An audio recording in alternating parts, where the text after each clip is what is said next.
দেশে ফিরলেন চট্টগ্রামের সৌদি আরব প্রবাসী রোবেল ভাইয়ের নিথর দেহ। তো শুনতে বিষয়টা খারাপ লাগছে, তো বাকি ঘটনা শুনলে বুঝতে পারবেন কেন কি হয়েছিল ছেলেটার সাথে। তো উনি 1 বছর আগে সৌদি আরব আসেন। ওনার বাসা হচ্ছে চট্টগ্রামের ফটিকচুরি 4 নং ওয়ার্ডের ভোজপুর ইউনিয়নের বাসিন্দা উনি। তো ওইখানে যারা থাকেন তারা অবশ্যই তারা চিনতে পারবেন। তো উনি 1 বছর আগে মানে সৌদি আরব আসে, নতুন ভিসাতে আসে। তো উনি নতুন ভিসাতে আসে, তো ওনার দিনকালগুলো খুবই খারাপ যাচ্ছিল। কারণ হচ্ছে কাজ মিলতেছিল না, কাজ মিললে এটা মিলতেছিল না। তো উনি দিনকাল খুবই খারাপ যাচ্ছিল, কারণ হচ্ছে যে কাজ পাচ্ছিল না। তো যেহেতু কাজ একটা পেয়েছিল, তখন কাজ ওইখানে পায়।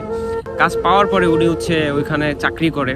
তো ওনার সাথে ওনার নতুন অবস্থায় যারা সৌদি আরব থাকে তারাই বুঝতে পারে যে তাদের সাথে কি কি ঘটনা ঘটে। তো ওনার দিনকাল খুবই খারাপ যাচ্ছিল। তো তখন ওইখানে প্রচুর ক্ষুধার্ত থাকে, তাকে কাউকে বলতে পারে না। তো উনি কি করছে, প্রচুর ক্ষুধার্ত ছিল। তো ক্ষুধার্ত থাকার কারণে সে কি করে হচ্ছে একটা ওই যেই দোকানে কাজ করে সেই দোকানের একটা বার্গার না বলে খেয়ে ফেলে।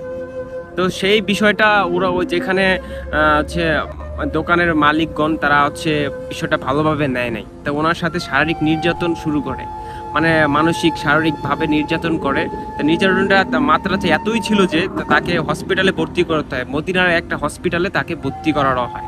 চিকিৎসাকালীন অবস্থায় সে 17 জুলাই 2024 সালে সে মারা যায়।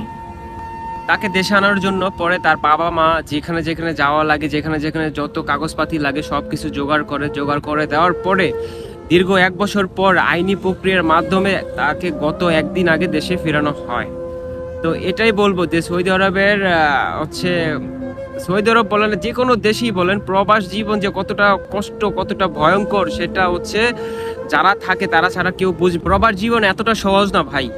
12 ঘন্টা 13 ঘন্টা ডিউটি করার পরে হচ্ছে যে আপনি রান্না করে খাওয়া লাগে, কাপড় চোপড় ধোয়া লাগে। প্রবাস জীবন এত সহজ না।